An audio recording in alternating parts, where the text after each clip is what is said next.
Hi friends, good afternoon. నవలెస్ today topic వచ్చేసి ఏంటంటే జాతీయ గీతంలోని పదాలకు అర్థాలు అనమాట. మన జాతీయ గీతం ఉంది కదా, నేషనల్ యాంథమ్, దానికి సంబంధించినటువంటి అది మనము ఇప్పుడు పద్యాలు తెలుగులో ఉన్నప్పుడు వాటి ప్రతిపదార్థం రాస్తాం కదా, అలాగే జాతీయ గీతానికి కూడా వాటిలో అర్థాలు ఎలా ఉంటాయి అనేది వెరైటీగా ఉంటుంది కదా అని నేను ఈ వీడియో అప్లోడ్ చేస్తున్నాను. అయినా ఇది తెలుసుకుంటే బాగుంటుంది కదా, ఎప్పుడైనా మనకు జీకేకైనా ఉపయోగపడుతుంది అనే దాంతో నేను ఈ వీడియో అప్లోడ్ చేస్తున్నాను.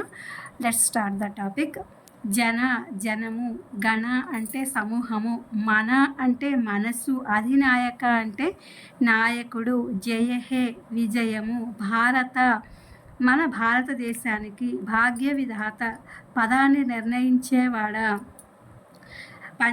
పంజాబ్ రాష్ట్రము, సింధ్ రాష్ట్రం అంటే ఒకప్పుడు ఈ సింధ్ రాష్ట్రం అనేది ఉంది, ఇప్పుడైతే కనుక అది సింధు నదిగా ఉందన్నమాట. సింధు నది అనేది ఉంది మన భారతదేశంలో.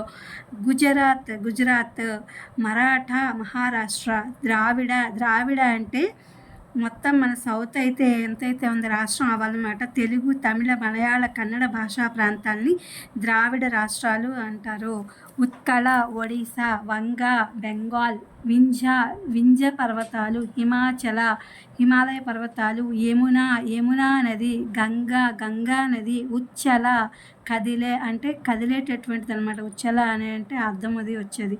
జలధి తరంగ, సముద్ర జలాలు, తవ అంటే నీ, శుభప్రదమైన, నామే పేరును, జాగే మేల్కొల్పుగాక, తవ నీ ఆశిష దీవెనలు, మాగే అడుగుతున్నాము, జయగాథ విజయగాథను. ప్రజలు, మంగళ శుభాన్ని, దాయక అంటే ఇచ్చేవాళ్ళు, జయహే విజయాన్ని, భారత ఈ దేశానికి, భాగ్య విధాత పదాన్ని నిర్దేశించేవాడా.